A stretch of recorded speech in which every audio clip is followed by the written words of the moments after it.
अस्सलाम वालेकुम everyone, this is D3 exercise 2B question number 6। और उसमें फंक्शन दिया हुआ था gx 6 माइनस 8। और इसमें कहा था कि जो यहाँ पर ये जो आपके पास फंक्शन दिए हुआ है gx, इसमें x की कौन सी वैल्यू रखी जाएगी कि आपका आंसर 10 बनेगा। यानी कि डोमेन क्या हो कि उसका जो इमेज है वो जो डोमेन का जो इमेज है वो 10 बने। तो आपने क्या किया, सिंपल gx की जगह 6x माइनस 8 रखा। ये माइनस 8 था, वहाँ जाके पॉजिटिव हो गया और 6 मल्टीप्लाई करता वहाँ जाकर डिवाइड करेगा तो यहाँ पे x अकेला बचा। 10 और 8 को प्लस किया तो दिस इज बिकम 18/6। 6 1 6, 6 3 18। तो पहला डोमेन जो है मेरा वो x है और x का जो इमेज बनेगा वो 10 बनेगा। अब अगला का है 40, यानी कि gx इज इक्वल्स टू 40 कि क्या डोमेन हो कि उसका जो इमेज है वो 40 बने। मैं फिर से gx की जगह gx का गिवन फंक्शन लिख रहा हूँ इज इक्वल्स टू 40।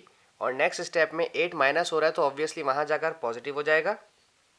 और ये 6 और x मल्टीप्लाई हो रहे हैं तो 6 जो मल्टीप्लाई कर रहे हैं वहाँ जाके डिवाइड करेगा। वहाँ जाके के मुराद राइट हैंड साइड से लेफ्ट हैंड साइड पर या लेफ्ट से राइट पर। 40 प्लस 8 बिकम्स 48/6 और 6 8 जार 48। तो डोमेन 8 होगा तो रेंज या इमेज 40 आ जाएगी। नेक्स्ट उन्होंने कहा है कि माइनस का 4, कोई मसला नहीं कि ऐसा क्या डोमेन हो कि उसका इमेज -4 बने। फंक्शन दिया है हमारे पास 6x माइनस 8 इक्वल्स टू -4। ये माइनस का 8 है, वहाँ जाकर पॉजिटिव का 8 हो जाएगा। और ये 6 मल्टीप्लाई कर रहा है, वहाँ जाकर डिवाइड करेगा। 8 में से 4 माइनस हुआ गिव्स यू 4/6। 2 2 ज़ा 4 एंड 2 3 ज़ा 6। आपका जो इमेज डोमेन है वो 2/3 बना है। ठीक है जी।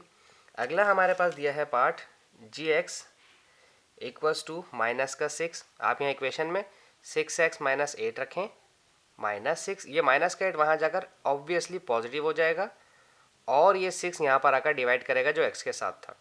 सो दिस बिकम 2/6 और 2 1 ज़ा 2, 2 3 ज़ा 6। तो ये आपका आंसर 1/3 बना। तो इसके साथ ही हमारा क्वेश्चन नंबर 6 खत्म होता है। अगली मिलते हैं अगली वीडियो में इंशाल्लाह अज़्ज़ा वजल। Thank you so much for watching my channel. अल्लाह हाफिज़।